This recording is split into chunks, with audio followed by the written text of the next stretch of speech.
Baik, apa itu pertukaran ion? Ini kok di sini sih?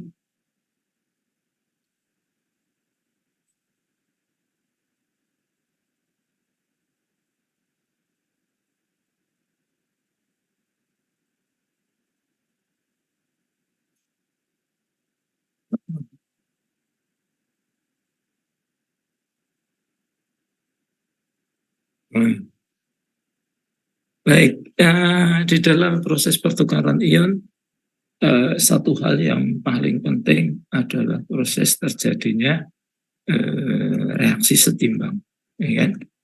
Jadi dalam sistem pertukaran ion itu yang terjadi adalah reaksinya adalah reaksi kesetimbangan. Nah, apa itu reaksi kesetimbangan? Kalau kita sudah mempelajari dulu waktu SLTA, yaitu ketika reaksi itu sudah terbagi ke kanan dan ke kiri. Jadi antara reaktan dan produk itu memang sudah setimbang, tidak terjadi lagi ke kanan dan ke kiri. Dan satu hal yang paling penting dalam reaksi kesetimbangan adalah tidak ada reaktan yang habis bereaksi. Ya, berbeda dengan misalnya kalau kita di reaksi-reaksi kemarin, termasuk yang reaksi pengendapan kemarin, itu reaktan, ya, ketika jumlahnya secara stoikiometri itu lebih kecil, maka dia pasti habis bereaksi. Misalnya juga nanti dalam reaksi asam basa misalnya, ya, NaOH plus HCl, maka ketika itu nanti salah satunya itu secara perbandingan stoikiometri itu paling sedikit, maka dia pasti habis bereaksi, kan? Atau kalau nanti jumlahnya masing-masing reaktan itu jumlahnya tepat sama dengan perbandingan stoikiometri, maka atau pada titik ekivalennya, maka bisa dipastikan kedua-duanya habis bereaksi. Itu kalau reaksi biasa atau reaksi searah. Nah, di dalam sistem kesetimbangan nanti kita gunakan di dalam reaksi pertukaran ion itu reaksinya bisa ke kanan, bisa ke kiri. Nah, ini contohnya adalah ketika kita ada resin ini dalam contohnya RCl, kemudian ditambahkan larutan ini kalium kromat 42CrO4. Nah, ketika kita mencampurkan antara larutan kalium dikromat dan resin RCl, maka reaksinya akan terjadi R ini adalah gugus dari resin itu, maka akan mempertukarkan RCl ini akan mempertukarkan kromatnya dengan Cl. Jadi Cl-nya ini ditukar dengan kromat. Nah, maka terjadi karena kromatnya biloknya 2, sedangkan R-nya biloknya 1, tentu saja reaksinya menjadi kalium kromat ditambah dengan 2 RCl menjadi R2 kromat plus 2 KCl. Nah, kalau kita lihat dalam reaksi sistem setimbang ini, maka setiap reaktan dan setiap produk itu akan muncul semuanya. Tidak ada satupun yang habis bereaksi. Nah, sebelum bahas itu, saya masuk dulu ke RCl. Nah, jadi RCl ini adalah nanti resin. Resin kalau ini karena yang dipertukarkan adalah Cl, sedangkan Cl ini adalah termasuk di dalam gugus anion, maka dikatakan bahwa resin ini adalah penukar anion. Nanti kalau misalnya ini RNA, misalnya gitu, RNA, Na kan kation natrium kan, nah, nanti akan dipertukarkan dengan K, maka RNA tadi adalah penukar kation. Ya, nah itu. Sehingga nanti reaksinya akan terjadi kayak gini. Ada produk, ada reaktan dengan perbandingan masing-masing itu sebesar K, tetapan kesetimbangan, di mana K itu dirumuskan K sama dengan R2 kromat dikalikan produk, ya kan, dibagi dengan reaktan. Nah, di dalam hal ini nanti yang harus diperhatikan juga bahwa sebentar ya, ini ada di masjid teman, enggak tahu, saya off dulu.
Baik, kita lanjutkan.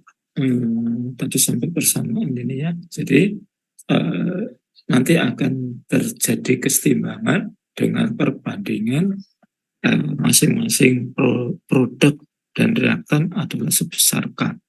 K ini tentu saja konstan ya, selama nanti kondisinya itu misalnya suhu dan seterusnya itu adalah konstan. Perbandingan sekian. Terus satu hal lagi ya yang harus diingat bahwa fase dari kedua bahan ini adalah berbeda. Ya. Kalium kromat itu dalam fase cair, sedangkan resin dalam fase padat. Sehingga kalau kita lihat nanti bahwa kalium kromat ini adalah cairan, RCl adalah padat, R kromat adalah padat, dan KCl ada di fase cairan.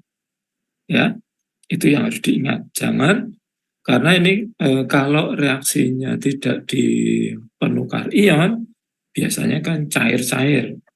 Sehingga nanti perhitungannya itu adalah volumenya adalah sama antara reaktan dan produk.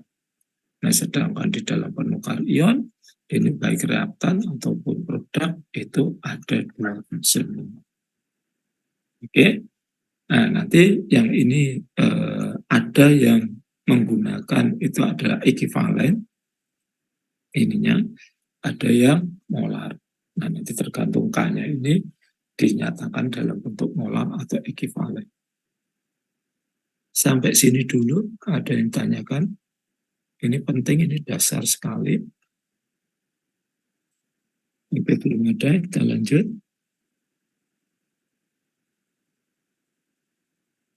Nah, dalam nanti kalau kalian suatu saat itu melakukan penelitian, ya kan, atau ya riset atau nanti ikut dalam kegiatan MBKM, Merdeka Belajar Kampus Merdeka itu, yang mungkin juga ikut di kegiatan riset asisten di BRIN. Nah, ini yang perlu diperhatikan ketika kita mau menghitung K, maka kita harus tentukan dulu K-nya tadi untuk sistem yang kita mau tentukan tadi, itu kita cek berdasarkan variabel waktu. Kan? Nah, jadi kita nanti melakukan perhitungan berdasarkan variabel waktu. Nah, misalnya ada untuk reaksi tertentu, ya kan, pertukaran ion tertentu, itu ternyata K tadi itu mula-mula itu naik signifikan gitu kan, dengan seiring berjalannya waktu, naik sampai dengan di waktu tertentu dia itu konstan. Ya, nah maka ketika nanti Anda ketemu sistemnya seperti ini, maka nanti kalau Anda mau melakukan perhitungan atau melakukan proses pertukaran ion, minimal Anda harus menggunakan waktu yang ada di sini nih. Ya, minimal di sini, syukur-syukur di sana, tapi ya jangan jauh-jauh banget, itu kan nggak ada gunanya. Ya, jadi begitu dicampur, dicek per waktu tertentu, sehingga kalau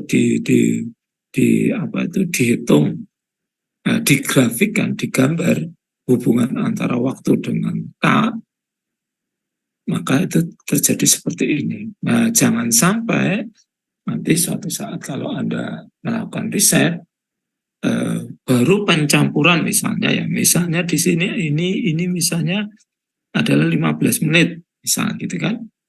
Jangan sampai baru 10 menit atau mungkin baru 5 menit sudah diambil lautannya. Maka kalau nanti baru di bawah waktu setimbangnya, ya kan, waktu tetapnya ini, maka nanti Anda akan salah dalam perhitungan-perhitungan berikutnya. Nah, ini profil satu contohnya. Ada yang mulai campur langsung seret gitu ya, sehingga tetap terus. Nah, kalau kasusnya seperti ini, maka Anda boleh mau 1 menit, 2 menit, 3 menit, itu boleh. Karena begitu dicampur, itu langsung terjadi setimbang. Nah, biasanya ini kalau menggunakan resin-resin yang sudah ini ya, yang pabrikan gitu, pabrikan yang sudah bagus, seperti kalau kita beli yang dari merch itu, maka biasanya profilnya relatif seperti ini. Ya, baru dicampur gitu langsung berubah. Seolah-olah kayak seperti reaksi spontan gitu ya. Campur langsung terjadi reaksi dan terjadi keseimbangan. Nah, namun ada juga nih yang ternyata K-nya itu naiknya itu pelan sekali gitu kan, seiring dengan jalannya waktu itu pelan, mau naik. Bahkan beloknya di sini pun sedikit demi sedikit sekali. Nah, kalau Anda ketemu yang seperti ini, nah ini yang harus dibuat hati-hati. Ini kan kalau nanti sistem Anda juga sistem yang kontinu, baru kontak di sini misalnya gitu, yaitu rugi waktunya, rugi proses pertukaran ionnya karena belum maksimal dia mempertukarkan ionnya. Nah, jadi misalnya ada ion yang bisa dipertukarkan 10 misalnya gitu kan. Ketika di sini baru 3, atau bahkan 2 gitu, kan? 4 gitu. Sehingga padahal harusnya bisa 10 misalnya gitu. Jadi kan eman-eman ya. Eman. Nah, untuk yang profil 1 dan 3 ini biasanya untuk bahan-bahan penukar ion yang dari alam. Itu biasanya profil hubungan antara waktu dengan tetapan itu seperti ini. Misalnya, besok kalian ketika riset asisten atau penelitian, bahkan tugas akhir ya, tugas akhir itu nanti melakukan proses pertukaran ion dan bahan penukar ionnya adalah misalnya zeolit. Nah, Anda harus melakukan dulu nih percobaan ini. Nah, gitu. Sehingga nanti Anda ketemu, oh ternyata kalau yang profil 3 ini waktunya harus minimal di sini. Ini berapa ini? Jadi kontak antara cairan dengan penukar ion minimal ya di sini. Ini kalau yang profil 3, kalau yang ini ya di sini. Kalau yang 2 bebas di mana saja boleh. Jelas ini? Alhamdulillah jelas. Lanjut untuk berikutnya. Nah, proses di dalam pertukaran ion, proses dalam pertukaran ion itu ada 3 tahap. Ada 3 tahap. Yang pertama penyerapan, kedua pengambilan ion dari penukar ion, ketiga proses regenerasi. Jadi penyerapan itu ion itu bagaimana? Nah, penyerapan ion itu ya ini tadi. Nah ini tadi, ya kan? Ada resin, ada bahan yang mau diserap. Nah ini maka resin akan termuati oleh bahan yang diserap. Ini proses disebut sebagai proses penyerapan. Nah nanti tadi yang proses berikutnya adalah pengambilan ion dari penukar ion. Nah ketika reaksi ini sudah setimbang, maka kemudian dilakukan proses pengambilan kromat ini.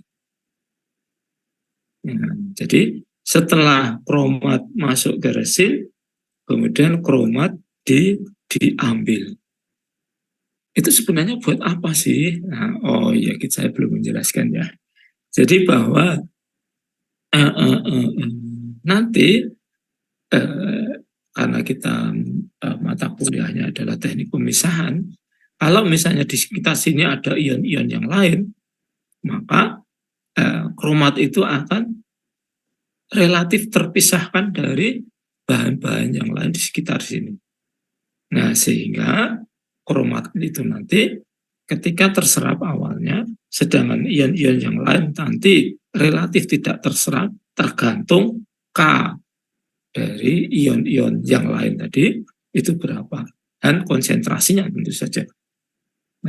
Nah, ketika nanti resinnya sudah berbentuk gini, maka kemudian dilakukan proses pengambilan ion ini ke fase cair yang lain, di mana fase cair yang lain tadi itu adalah sudah relatif murni dominan kromatnya saja. Oke, itu proses pengambilan. Ya, ini pertukaran, pengambilan dari sistem, kemudian pengambilan ion ini dari penukar ion, kemudian terakhir adalah proses regenerasi. Regenerasi itu apa? Yaitu proses, kalau kita lihat ini, karena ini juga reaksinya adalah reaksi setimbang, maka sesungguhnya ini kan bisa dipaksa untuk bergeser ke kiri kan. Bagaimana caranya supaya bergeser ke kiri? Tentu saja kita menambahkan bahan yang mengandung Cl. Cl cukup tinggi konsentrasinya, sehingga reaksinya nanti akan bergeser ke kiri.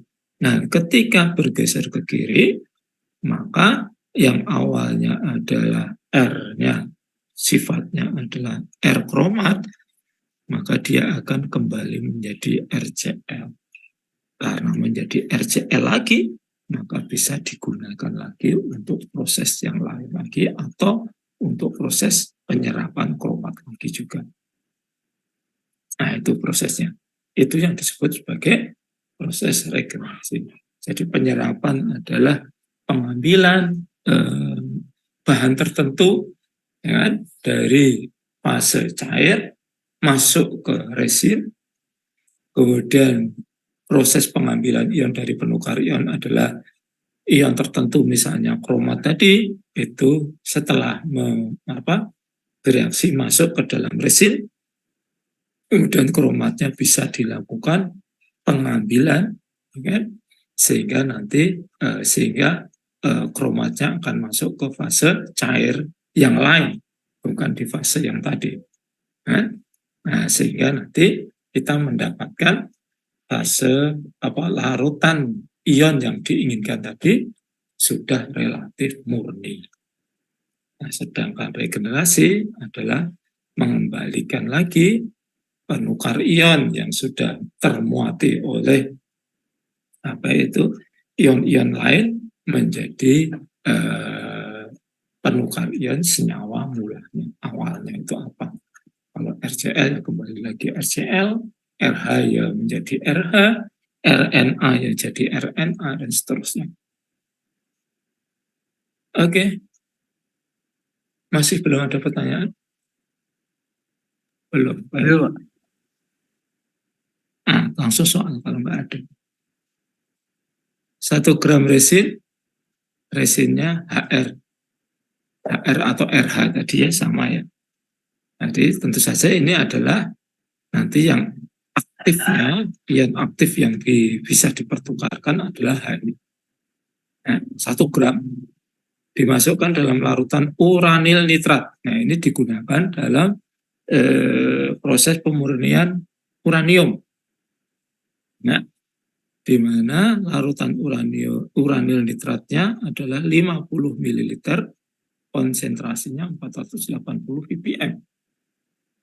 Jika kapasitas timbangnya tadi adalah 5, densitas resin 1,3, dan massa rumus resin adalah 200, maka hitunglah uranil sisa, pH larutan akhir, berapa uranil sisa dalam larutan jika ke dalam larutan tersebut ditambah air sebanyak 20 ml. Uranil sisa di dalam larutan jika ke dalam larutan tersebut ditambah air sebanyak 20 ml, bandingkan dengan hasil hitungan nomor 1. Jelaskan mengapa demikian. 4. Berapa uranil yang terserap jika ke dalam larutan tersebut ditambahkan larutan asam nitrat. Konsentrasinya 2M sebanyak 20 ml. Bandingkan dengan hitungan nomor 3. Jelaskan mengapa demikian. Sama dengan nomor 3, tapi menggunakan larutan NaOH. Dengan ini, ya, tapi larutannya tidak air, tapi NaOH. Ini tapi sayangnya NaOH-nya kok nggak tahu ini, kok konsentrasinya nggak ditulis ini. Ya wis nggak apa-apa, berarti Anda boleh memisalkan ini. Uranil nitrat, nah ini seperti ini. Jadi uranil nitrat itu kayak gini. Uranium itu dia bisa menjadi senyawa baru, ya tidak logam murni, jadi bukan uranium nitrat gitu, bukan. Bisa dia menjadi senyawa uranil, jadi rumusnya UO2, ya kan, bersenyawa dengan nitrat, asam nitrat. Uranil itu beloknya 2, nitrat 1, sehingga rumusnya UO2 nitrat 2 kali. Karena uranil ini beloknya 2, bereaksi dengan RH, ya, 2RH menjadi R2 uranil. Kalau kita lihat H ini berarti anion atau kation nih. Ini penukar kation atau penukar anion? Kation, Pak. Kation, ya. Karena H adalah bahan termasuk kation. Kemudian ditambah dengan 2HNO3. Pertanyaannya tadi nomor 1 apa? Uranil sisa. Uranil sisa yang mana? Nih. Ya kan? pH larutan akhir. Dari mana ngitungnya?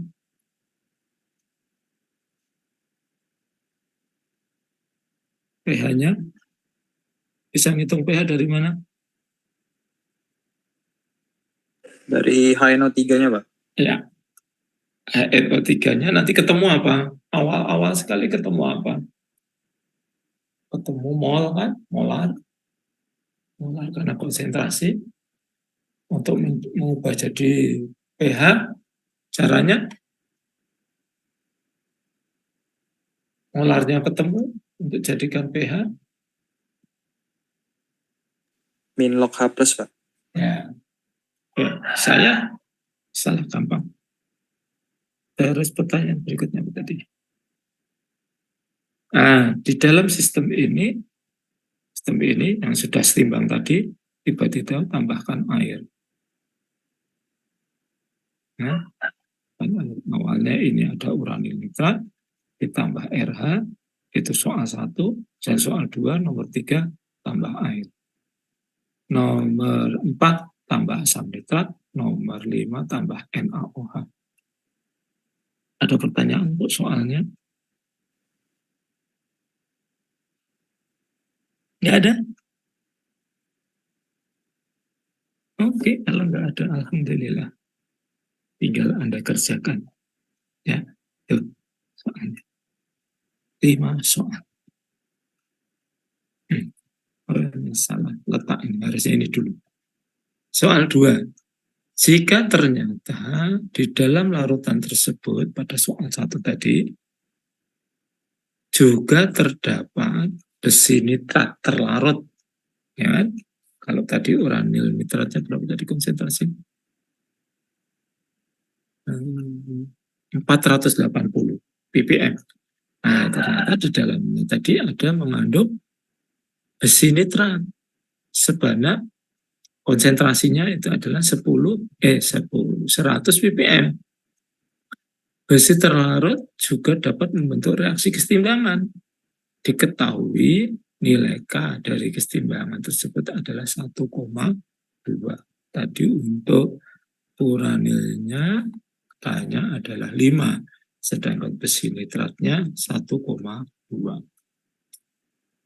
Pertanyaannya, berapa gram uranil dan besi terserap dalam mesin? Karena ini nanti besinya juga bisa terserap, uraniumnya juga bisa terserap. Berapa kemurnian uranium didapat?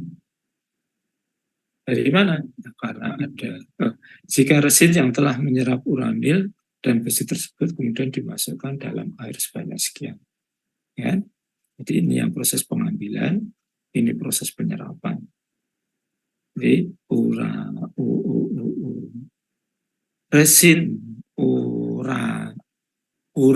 resin uranil ya, itu dan besi resin besi itu kemudian ditambahkan 150 ml air. Nanti akan terjadi kesetimbangan, keluar resin dan besinya, sehingga akan terjadi nanti berarti berapa jumlah uranilnya, berapa jumlah besinya. Maka Anda bisa menghitung nanti kemurniannya, yaitu uranil dibagi uranil plus besi. Nomor 3, seperti soal nomor 2, tetapi menggunakan larutan asam nitrat, ininya, airnya, kalau ini kan hanya air. Bagaimana kalau ditambah? Yang ditambahkan adalah asam nitrat sebanyak, ini banyaknya berarti 100 ml juga, tapi konsentrasinya 0,5. Bandingkan hasil perhitungan nomor 2 dan 3. Jelaskan mengapa demikian. Kasusnya kayak tadi Anda, ya.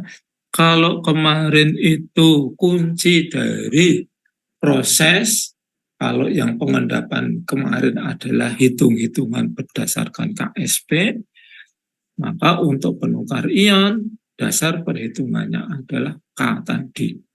Semua yang ada di soal-soal bisa dihitung dari persamaan K. Nanti yang KSP, kalau yang pengendapan, ya namanya pengendapan itu mesti ya hanya persamaannya ya hanya KSP itu ya. Nah, kecuali ada reaksi-reaksi apa itu reaksi sampingnya, ya kan? Reaksi samping itu apa? Nah, seperti misalnya kalau dalam hal ini, nah kemungkinan ini reaksi samping ini. Nah, ini termasuk yang harus Anda jelaskan. Ada pertanyaan? Alhamdulillah nggak ada ya. Saya senang cepat berarti reaksinya, kuliahnya. Oke, kita lanjut berarti 1, 2 nanti dikerjakan. Nah, ini ada kasus ini. Kasus. Jadi suatu saat saya pernah apa itu kunjungan ke salah satu fasilitas, ya kan? Salah satu fasilitas itu apa melakukan proses pengolahan limbah itu dengan cara pertukaran ion, ya, pertukaran ion. Nah, kasusnya ini seperti ini. Terdapat larutan limbah uranium dalam volume sangat banyak. Nah, ini tangki sangat besar nih. Sangat banyak. Dengan konsentrasi kecil, namun belum layak dibuang ke lingkungan. Karena kan untuk boleh dibuang itu kan konsentrasinya harus sangat kecil, hampir-hampir nol lah gitu.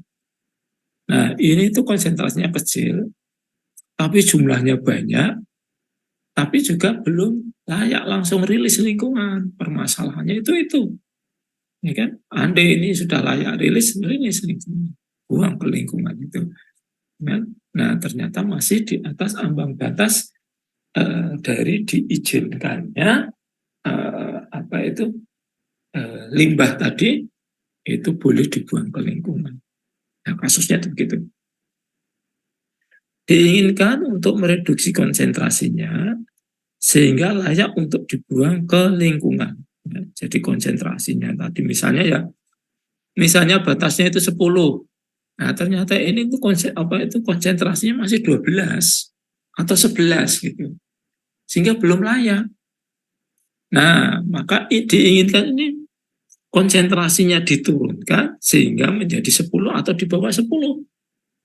Nah, itu kasusnya.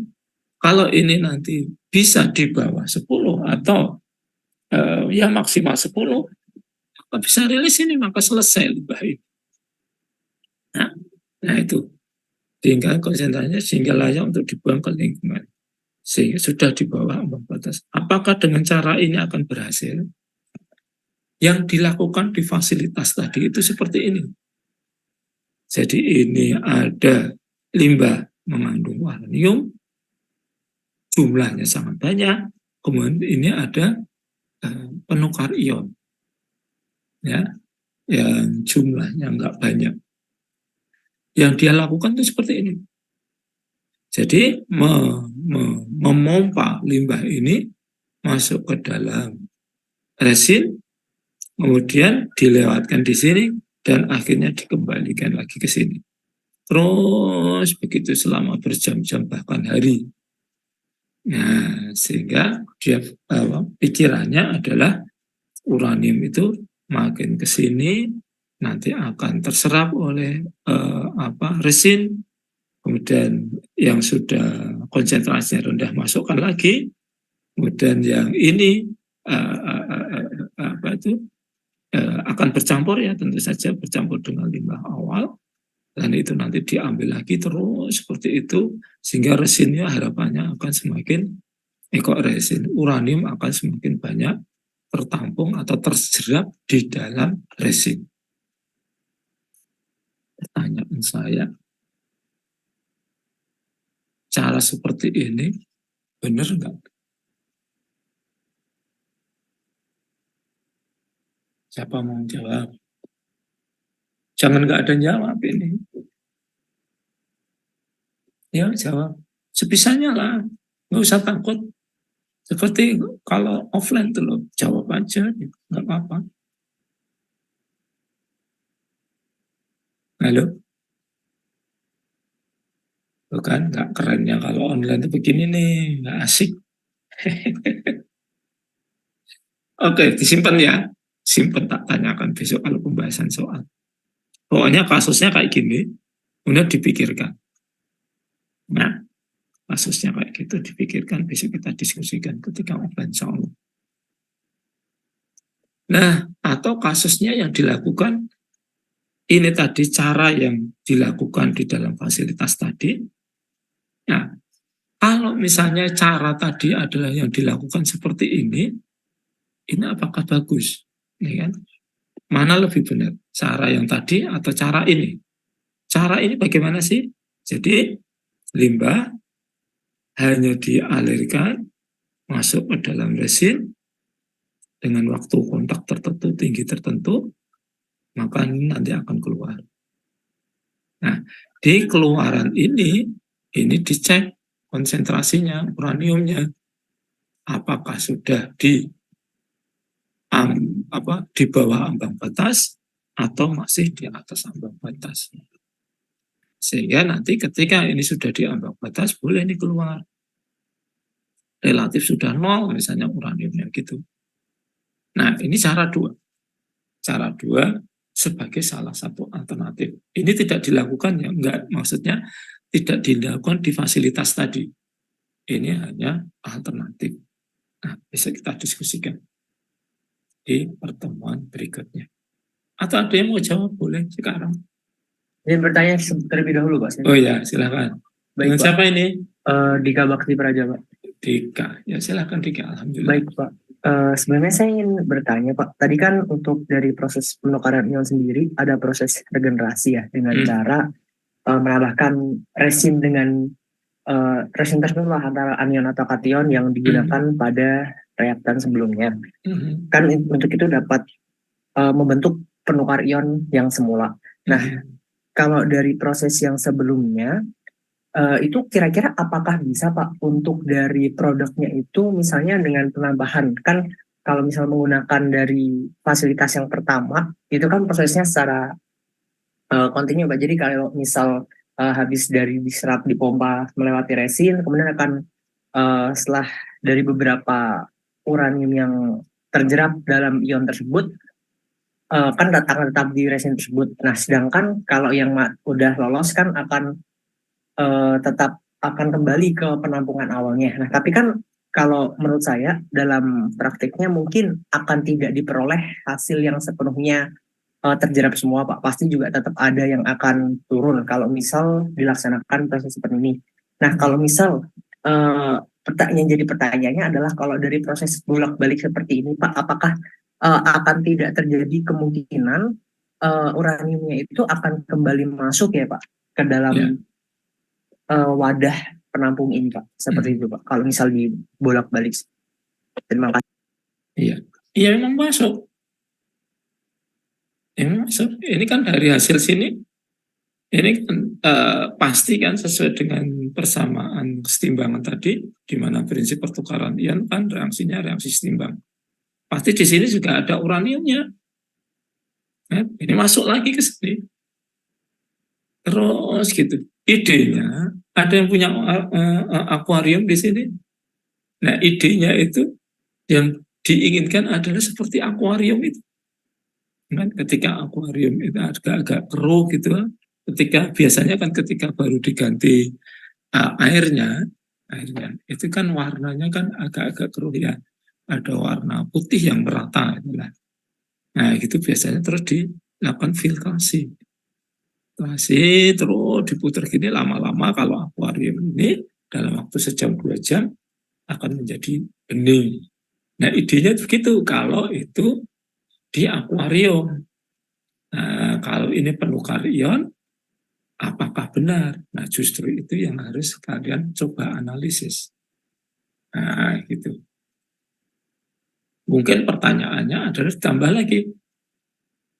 kalau misalnya apakah akan berbeda kalau misalnya sistemnya seperti ini, atau ini aja udah langsung masukkan gitu, masukkan ke sistem sini, kerujuk gitu kan, apa itu fase padat gitu, masukkan, aduk dalam waktu nggak usah lama, terus kemudian diambil.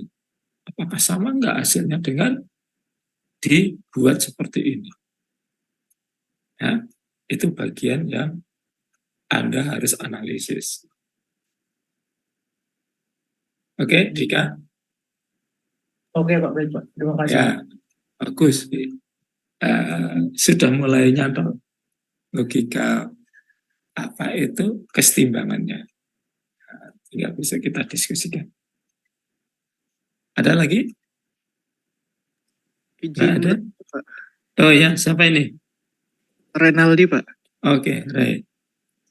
Izin bertanya Pak, ini kan Pak saya kemarin waktu praktikum itu menggunakan Amberlit Hmm.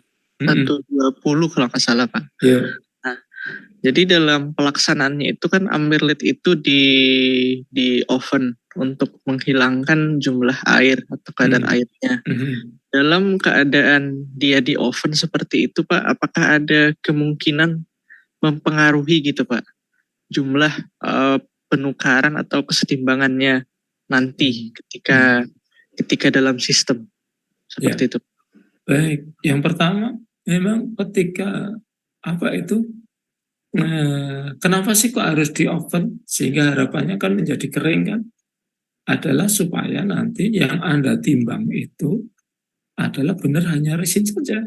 Kalau yang Anda timbang adalah resin lembab, ya, resin lembab, artinya resin tadi adalah mengandung air, maka nanti Anda menghitung molnya menjadi salah, ya kan? Karena yang berat yang Anda timbang itu bukan resin saja, tapi resin plus air. Sehingga ketika Anda nimbangnya salah, maka menghitung jumlah molnya salah. Ketika menghitung jumlah mol salah, maka dipastikan Anda menghitung jumlah mol-mol produk dan reaktan pasti juga salah, sehingga perhitungan K-nya pasti juga salah. Ya kan? Karena kan saling terkait. Kalau kita lihat ya, coba kalau kita kembali ke slide pertama ini, ya, misal Anda menimbang ininya itu ternyata adalah RC2O. Berarti Anda ngitung mol ini salah kan? Ketika molnya ini salah, pasti ini salah. Ya kan? Karena R-nya itu tidak sebanyak R plus H2O, tapi R saja. Sehingga pasti ini salah. Ketika ini salah, ya pasti ini dan ini salah. Kalau semuanya salah, ini K-nya juga pasti salah. Nah, itulah kenapa harus dikeringkan. Itu yang pertama. Yang kedua, Anda mengeringkannya hati-hati loh ya. Jangan pakai temperatur terlalu tinggi. Karena namanya resin itu kan ada amberlight ya. Oke, itu adalah dia polimer biasanya. Materialnya itu adalah polimer. Kalau Anda memanaskannya terlalu tinggi, nah ini nanti bisa rusak. Sehingga kalau ini rusak, ya mungkin tidak semuanya, ya sebagian itu. Ya tentu saja kesini-sini dan seterusnya rusak. Salah, gitu kan. Nah kalau udah salah, ya ini nanti salah lagi. Nah jadi gitu. Jadi ketika pengeringan, jangan setting terlalu tinggi. Toh pengeringan, sebagaimana kemarin kita sudah sampaikan di pengantar teknik pemisahan di pertemuan pertama, itu kan tidak harus pada suhu tinggi. Karena pengeringan itu bahkan di suhu sangat dingin pun bisa. Jadi makanya ada namanya kalau di alat-alat untuk pengeringan, biasanya kita kan hanya untuk pengeringan itu kan hanya oven ya kalau di lab. Ternyata ada itu, justru didinginkan, itu freeze dryer. Jadi didinginkan dalam suasana apa itu lingkungannya itu bekal freestyle. Itu bisa. Gitu, Ray? Baik Pak, siapa? Terima kasih Pak. Ya, sip. Ada pertanyaan? Mau tanya Izin yang bertanya, Pak. Oh iya, silakan. Yang praktikum untuk pembahasan barangkali gitu boleh juga sih. Silakan. Siapa ini? Ini, Pak. Michelle, Pak. Oh bisa, silakan Syah. Ini, Pak, saya ingin bertanya, Pak, gimana cara untuk mengambil uranilnya secara optimal, Pak, Setelah setelah dimasukkan resin itu? hmm, ya, ini kan prosesnya tahapannya kan tadi. Kontak, saya langsung sini aja. Ini yang di sini.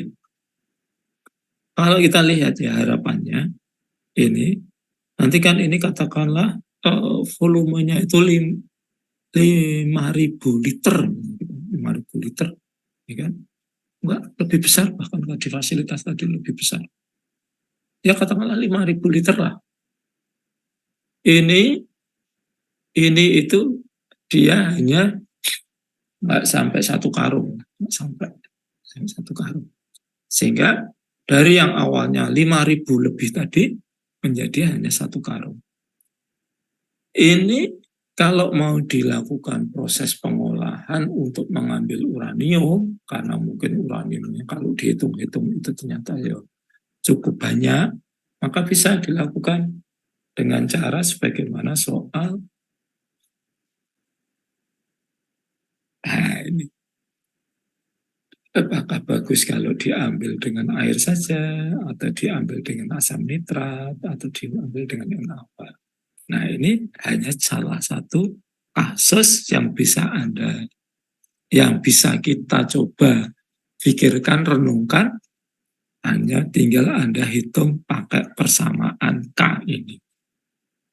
Nah, sehingga untuk bisa mengambil yang paling efektif, itu coba Anda pikirkan melalui soal ini, melalui persamaan pertama tadi. Selesai, nanti insya Allah kamu paham. Persamaannya ini. Bagaimana supaya ini nanti bisa keambil? Oh, kalau berdasarkan ini, sebagaimana Anda tahu kan, reaksi setimbang. Reaksi setimbang jika jumlah ini ditambah, jumlah reaktannya ditambah, maka apa yang terjadi? Halo. Apa misal? Timbangannya bergeser ke kanan. Maka yang on mic-nya agak lama dulu baru dijawab itu. Kalau reaktan Timbangannya ditambah, bergeser ke kanan, Pak. bergeser ke kanan. Kenapa bergeser ke kanan? Pertanyaan saya.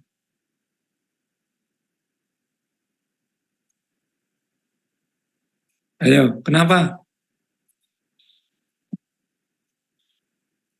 Dalam reaksi dulu Anda nggak pernah nanya kan? Kira ketika SLTA, pokoknya terima aja, ya kan? Kalau ini dikurangi, RH-nya dikurangi, maka reaksi bergeser ke kiri. Kenapa ke kiri? Kok bisa ya? Bolak-balik, bolak-balik. Ini ditambah, maka reaksi bergeser ke kiri. Ini dikurangi, bergeser ke kanan. Ini ditambah, geser ke kiri, dan seterusnya. Kenapa kok nggak konsistensi dia itu? Kenapa? Kenapa kok bisa ke kanan, bisa ke kiri? Untuk memperoleh kesetimbangan, Pak. Maksudnya gimana? Ayo, sudah hampir benar. Cuman itu kan jawaban formal. Jawaban formalitasnya begitu. Tapi kenapa? Kalau ini ditambah untuk mencapai kesetimbangan, kok kemudian reaksinya bergeser ke kanan? Maksudnya apa mencapai kesetimbangan itu? Ada yang tahu? Sekali lagi, Namanya, pakai ini aja deh. Nah, namanya reaksi pertukaran ion, ya namanya pasti reaksinya adalah setimbang. Dan setimbang itu pasti punya K dengan persamaan seperti ini. Dan namanya K itu adalah nilainya konstan selama kondisi lingkungannya nggak dirubah-rubah. Oke. Berarti bisa kalau ini ditambah, ya kan? Kalau kita masukkan ke sini, ini tetap uranil nitratnya tambah besar, maka sini harus lebih besar atau tetap atau makin kecil? Makin kecil.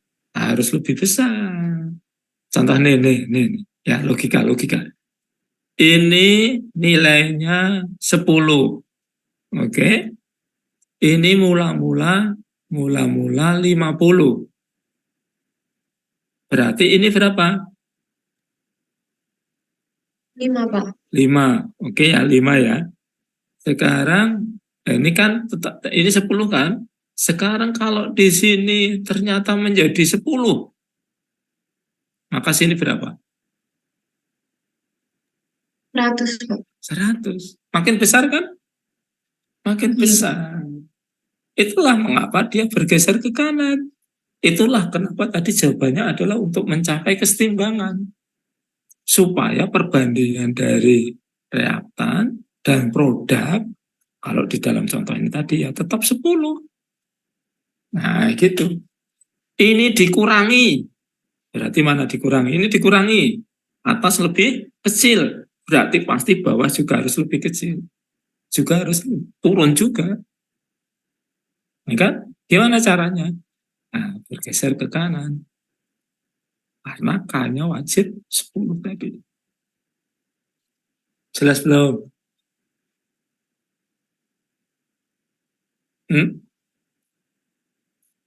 Halo? Jelas, Pak. Ya, jadi jelas ya. Kenapa geser kanan kiri, dan kenapa jawabannya untuk mencapai kesetimbangan itu kayak gitu tuh logika. Oke. Nah, sekarang ada pertanyaan lagi nggak sebelum masuk ke regenerasi? Nggak ada ya? Oke, sekarang kita masuk ke proses regenerasi. Hitunglah ceritanya ada 12 gram resin telah digunakan untuk proses pertukaran dengan kromat.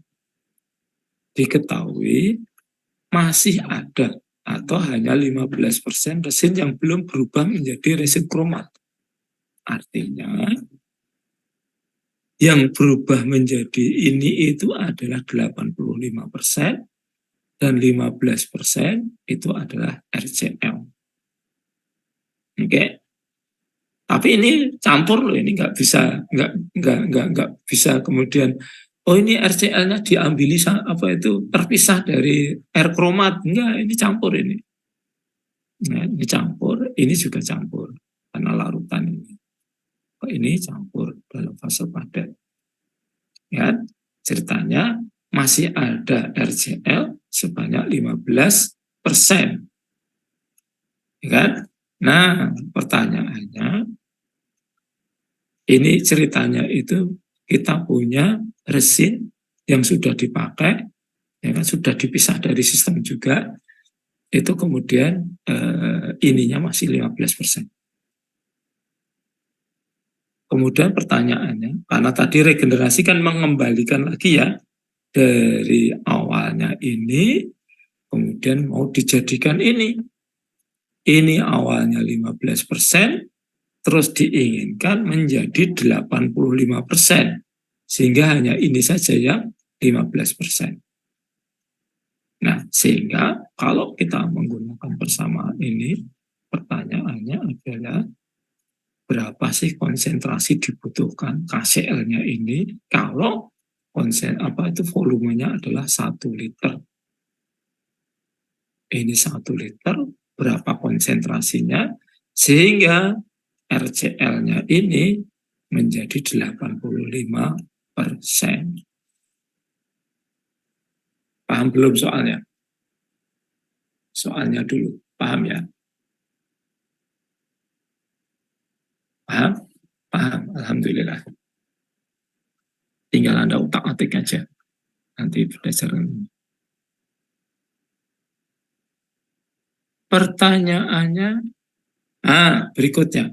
Ini kan, setelah tadi ditanyakan konsentrasinya berapa, pertanyaannya, apakah unjuk kerja resin setelah diregenerasi, 85 tadi, itu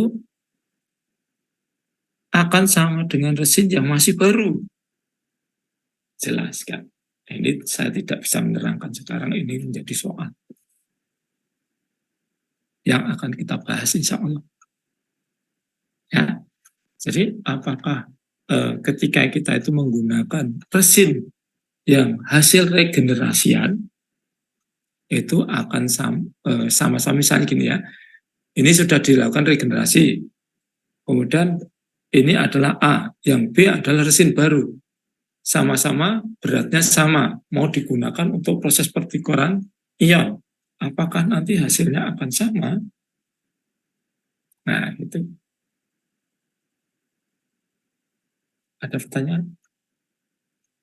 Nggak ada? Sip, nggak ada. Terus, ya, besok aja dijelaskan. Nah, nanti kalau ini, contoh ini kalau nanti Anda mau melakukan proses namanya itu membuat program gitu ya, membuat program untuk suatu keperluan tertentu gitu kan, itu maka metodenya ada seperti ini ya. Silakan dibagi menjadi, misalnya ini sistemnya sepanjang ini ya, maka silakan Anda bagi menjadi segmen-segmen kecil gitu kan. Dan sebelum dilakukan proses simulasi pemrograman, pembuatan program, maka Anda harus lakukan dulu, sebenarnya dihitung sebagaimana soal nomor 2 tadi bisa, tapi itu pasti akan banyak kesalahannya. Sehingga biasanya sebelum dilakukan proses pembuatan program, maka biasanya harus dilakukan proses nge-lab dulu. Ya.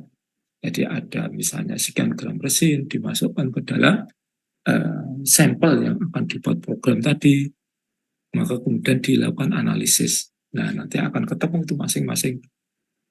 Nah, kalau itu sudah ketemu, baru kemudian Anda bikin menjadi beberapa segmen. Ya, Anda pecah ini semua kayak kalau Anda menghitung seperti proses integral. Ya, proses integral itu kan integral 0 sampai dengan berapa, itu kan sama dengan ini. Ya kan? Nah, dibagi-bagi, kemudian di setiap segmen itu nanti dihitungkannya, maka Anda bisa menghitung siap ini konsentrasinya berapa, ya kan? Sehingga yang keluar itu berapa. Sehingga ya kalau yang masuk ini sudah ketahuan, oh konsentrasi kromatnya adalah, karena untuk proses kontinu berbeda kalau dengan langsung dicampur nanti.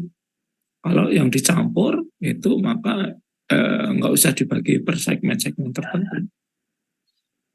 Nah, kalau kita lihat kan ketika ini masuk, maka konsentrasi tertinggi kan di sini.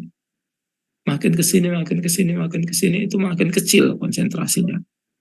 Sampai akhirnya keluar itu menjadi kecil. Kalau hanya dicampur brek gitu, maka sekali itu nggak usah diprogramkan, nggak usah dibuat pemrogramannya, itu bisa langsung seperti sama dengan proses yang di laboratorium. Oke? Nggak ada, kayaknya habis kalau nggak ada pertanyaan. Ada pertanyaan nggak? Wis nggak ada, alhamdulillah. Benar nih nggak ada? Izin bertanya, Pak. Ada, ya silakan. Siapa ini? Michelle, Pak. Oh, bisa lagi, alhamdulillah. Silakan, Sel. Ini, Pak. Selain konsentrasi, ini ada lagi nggak sih, Pak, yang bisa berpengaruh terhadap penukaran ion ini, Pak? Ya. Anda pernah rumus tentang tetapan reaksi? rumus namanya kalau nggak salah itu Arrhenius supaya Arrhenius. K sama dengan AE apa itu ya? AE R per T apa gitu saya lupa. Ya, ya. K-nya itu ya K ini. Makanya kalau di dalam Arrhenius kalau nggak salah sih. Nah ini tadi juga. Nah K-nya itu K ini. Ya, nanti ada rumus K sama dengan lupa saya itu. Di mana K itu kemungkinan kemungkinan akan dipengaruhi oleh satu adanya interaksi, dua karena adanya beda luas muka, tiga karena adanya apa sih kok lupa ya saya ya. Deaktivasi, Pak. K sama dengan min pangkat R per T apa ya? K0 kali E pangkat min R AE R per RT, Pak. Nah, itu. Ya. Nah, dari situ berarti kita juga bisa menyimpulkan bahwa K itu juga kemungkinan akan nilai harga K itu dipengaruhi oleh temperatur, ya kan? Nah, makanya dari tadi saya bilang ketika kondisi lingkungannya yang di sini ya, contoh di sini, kondisi lingkungan ini nggak dirubah, maka berlaku tadi yang K-nya ketahui berapa dan seterusnya, termasuk yang di soal-soal tadi. Soal-soal ini, ya. Termasuk Anda praktikum. Jangan praktikum apa itu penukaran ion, terus kemudian Anda pakai larutannya hangat gitu kan? Jangan. Tapi kalau Anda bisa praktikumnya suhunya hangat di suhu tertentu terus boleh. Ya. Nah, atau justru itu Anda jadikan sebagai variabel, boleh, itu keren, ya kan? Jadi proses pertukaran ion dengan zeolit dengan memvariasi temperatur lingkungannya, temperatur proses pertukarannya. Nah itu keren, bisa itu. Nah itu berdasarkan rumus tadi. Gitu misal. Baik, Pak. Terima kasih, Pak. Ya, ada yang lain lagi kah? Izin bertanya, Pak. Silakan. Saya masih Siapa ini? Dika, Pak. Dika, silakan Dika. Iya, saya masih penasaran, Pak, terkait jumlah resin yang ditambahkan untuk mengikat kation atau anion ini. Kira-kira apakah misalkan kemarin yang digunakan resin ini dalam bentuk padatan butiran ya, Pak. Nah, apakah untuk dari jumlah resin ini kira-kira kalau misal dibandingkan dengan proses pengendapan atau sedimentasi kemarin dengan jumlah koagulan, kalau misal koagulan yang banyak ditambahkan kan akan terjadi proses pengendapan atau pembentukan granula atau butiran itu lebih besar dan mudah dipisahkan, Pak. Nah, kemudian untuk resin ini, apakah jika jumlahnya itu dia lebih banyak juga dalam misal satu proses filtrasi pada tadi, Pak, itu apakah dia juga akan semakin diperoleh efisiensi yang lebih besar seperti itu, Pak, untuk hasil akhirnya dari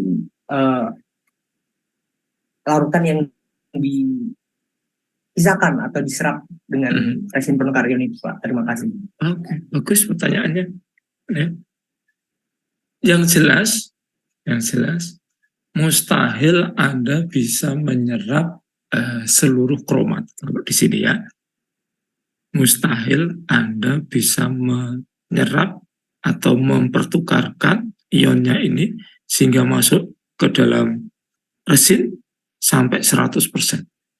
Itu mustahil. Ya? Nah itu. Sehingga kalau Anda maunya sampai 100%, ya tidak akan mungkin tercapai. Meskipun Anda menambahkan 1 ton, bahkan 1 truk misalnya gitu ya, 1 truk itu berapa ton resin gitu ya, hanya kemungkinan dalam 1 liter larutan misalnya, tidak akan, kalau dihitung-hitung nanti, tetap tidak mungkin bisa terserap 100%. Kenapa? Kok tidak bisa 100%? Nah ini, karena kalau sampai ini, karena perbandingan ini sudah ya sebesar K ini. Coba ini kalau kita bayangkan ya, kalium kromatnya 0. Berarti ini 0. Ini berapapun dikalikan 0 ketemunya 0. Ini angka berapapun dibagi 0 berapa? Berapa? Berapapun Ada angkanya definisi. dibagi 0 menjadi tidak terhingga kan? Nah itu, sehingga mustahil semua kromat bisa diambil. Itu catatan pertama. Yang kedua, kalau kemudian kita itu hanya ingin, ya pokoknya nggak 100% nggak apa-apa Pak, gitu kan? Tapi ya 99,99. Bisa nggak Pak? Bisa. Ya, bisa. Kalau itu bisa. 99,99% Pak. Bisa. Sebab ada, tapi ada tapinya nih. Itu kalau di teman-teman di ilmu murni, di MIPA, itu nggak dipikir. Tapi kalau kita sebagai seorang engineer teknik kimia, nggak harus berpikir 1000 kali untuk melakukan itu. Ya kan? Kenapa? Karena kalau yang Anda inginkan adalah sampai 99,99% kromat ini masuk ke dalam resin, Anda hitung aja berapa jumlah resin yang dibutuhkan.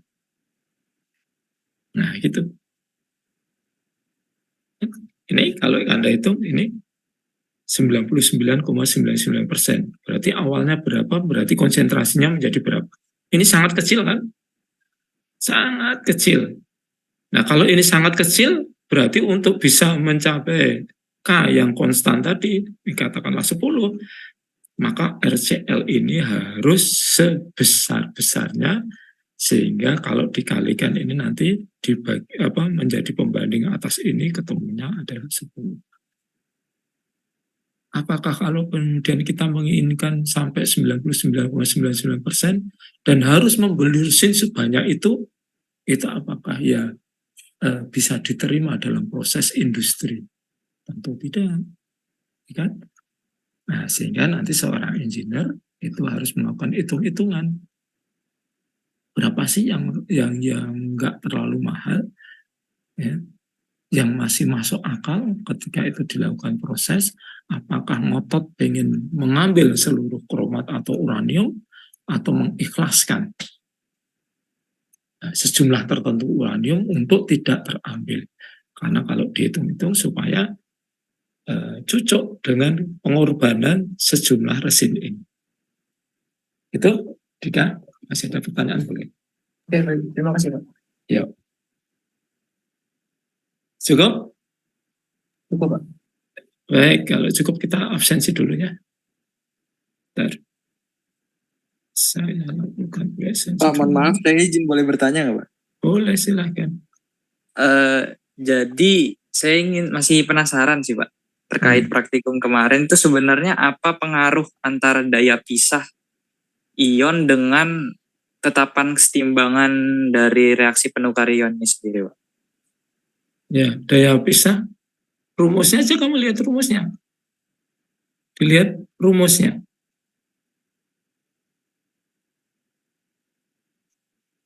Anda kalau mau membahas, ya kan, Anda lihat rumusnya. Kalau Anda sudah ketemu rumusnya, ada kan masing-masing rumusnya? Ada nggak? Ada Pak. Pasti, ya kan? Nah, dari situ aja Anda bahas. Itu. Oke? Bisa tunjukkan ke saya, atau sekarang bisa Anda tunjukkan bersama? Saya ingat saya berkebalikan Pak, antara daya pisah dengan tetapan kesetimbangan. Iya, kebalikan kayak apa? Besok ya, pas offline ya, tunjukkan ya kalau masih penasaran. Ya Pak. Kita lihat aja persamaan. Pokoknya seperti tadi itu, ya kan? Ketika kita itu mau membahas, karena intinya dari proses pertukaran ion adalah K, maka Anda pasti bisa membahas dari persamaan K. Itu. Nanti kalau yang kemarin pengendapan, ya intinya ada di KSP.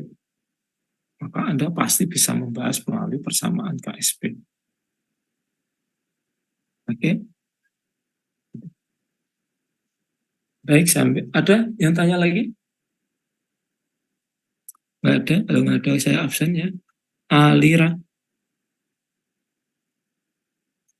Alira? Nggak ada? Hadir, Pak. Hadir. Angel? Hadir, Pak. Oci? Hadir, Pak. Auriela? Hadir, Pak. Denny? Hadir, Pak. Lanjut ke D. Salsa? Hadir, Pak. Ika? Hadir, Pak. Farhansyah? Hadir, Pak. Fauzia? Hadir, Pak. Febrianti? Hadir, Pak. Ferdi Muhammad? Hadir, Pak. Hermon? Hermon masih nggak ada ya? Patarina? Hadir, Pak. Laura? Hadir, Pak. Michelle? Michelle tadi masih Hadir, ada Pak. nggak? Oh, masih ada. Tak kira sudah pergi. Muhammad Ifa? Hadir, Pak. Muhammad Rizky? Hadir, Pak. Nabila? Nabila? Ada yang tahu Nabila kemana? Nggak ada. Nadia? Hadir, Pak. Naswa?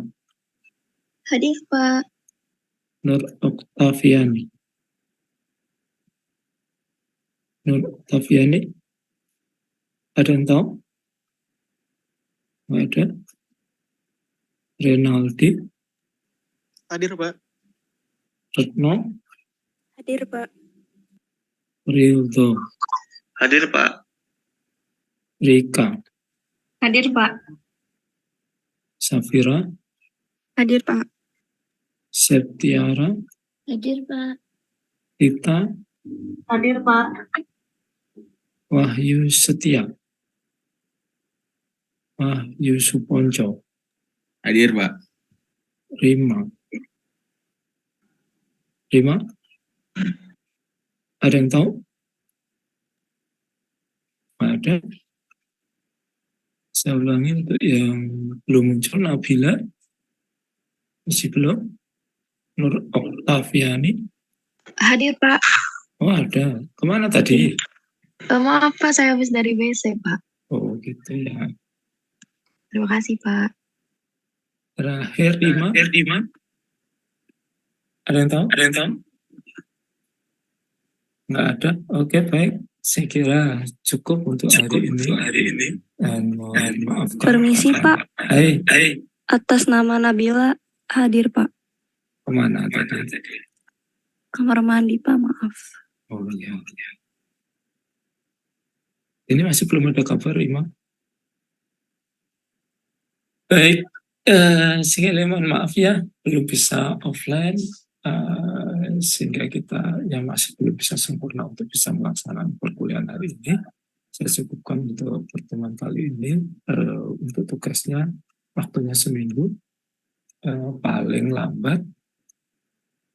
Tapi nggak tahu besok jadi libur apa enggak ya.